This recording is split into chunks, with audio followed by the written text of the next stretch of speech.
médecin, soit parce qu'elles ne savent pas qu'elles sont malades, soit par honte.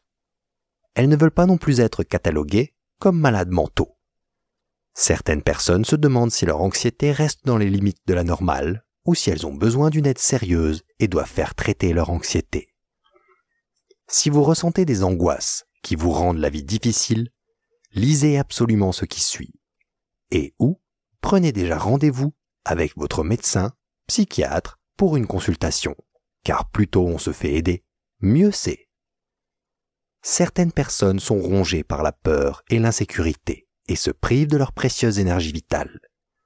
D'autres vivent avec le sourire, débordant de confiance en soi, rayonnant de bonheur et de satisfaction, sans comprendre le moins du monde les inquiétudes des anxieux. Chers lecteurs, vous vous demandez maintenant pourquoi il en est ainsi. Tout le monde a eu une enfance qui l'a plus ou moins marquée. Mais une enfance, aussi mauvaise soit-elle, ne dit rien sur le degré d'anxiété réelle d'une personne. De nombreuses circonstances y contribuent. Par exemple, l'environnement et les conditions de vie personnelles.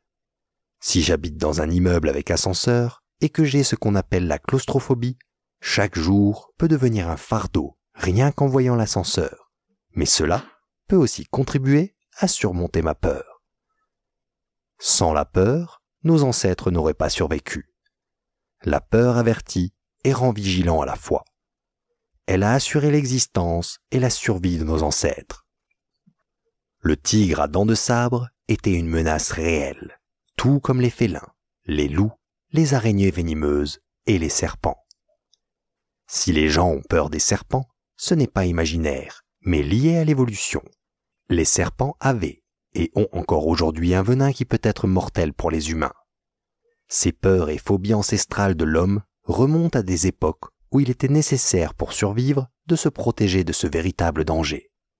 Si, à cette époque, les gens n'avaient pas eu peur des animaux dangereux, ils n'auraient pas survécu. Ainsi, ceux qui n'avaient pas peur des forces de la nature ou des animaux dangereux mouraient. La peur a permis de sauver des vies et s'est ancrée dans l'esprit des gens pendant des générations. C'est ainsi que les peurs ont été transmises et héritées par la génération suivante. Si vous souffrez aujourd'hui d'une peur des chats, vous pouvez être sûr que c'est la peur ancestrale du tigre à dents de sabre qui est à l'origine de cette peur. Mais la peur n'a pas seulement des origines évolutionnaires, elle a aussi une fonction protectrice. Un neurologue américano-portugais a par exemple décrit une patiente qui ne semblait plus ressentir de peur en raison d'une calcification au cœur de son cerveau. Son centre de l'anxiété était désactivé de manière quasi chronique, de sorte qu'elle se montrait toujours joyeuse et accommodante. Elle se laissait embrasser par des inconnus et bavardait avec tout le monde. Cette absence de peur n'a pas que des avantages. Elle peut très vite être exploitée et devenir un problème. Dans une situation de danger, notre corps se prépare à un éventuel combat ou à la fuite. C'est pourquoi une réaction du corps à la peur est un processus tout à fait normal.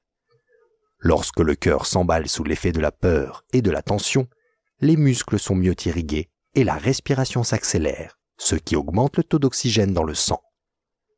Cependant, si la tension, par exemple la crispation des mains, et la respiration rapide persistent pendant une période prolongée, le corps ne peut pas distinguer s'il y a réellement un danger ou non. Et une réaction se produit au cours de laquelle il se décharge. Une attaque de panique en est la conséquence. Les gènes jouent également un rôle important dans l'anxiété et sont significatifs dans son développement. On estime que l'hérédité des gènes anxieux est d'environ 30 à 40%. Les troubles anxieux ont été plus souvent observés simultanément chez les jumeaux monozygotes que chez les jumeaux dizygotes. Si l'un des membres de la famille souffre d'un trouble anxieux, les enfants et les générations suivantes sont plus susceptibles de souffrir également d'un trouble anxieux que les familles qui n'ont pas de problème psychologique. Certains patients souffrant de troubles paniques ont en eux un gène qui a muté et dont l'activité est donc modifiée. Les scientifiques ont constaté que cette modification génétique peut déclencher des sensations de peur incontrôlées. Les souris porteuses de ce gène ont également un comportement extrêmement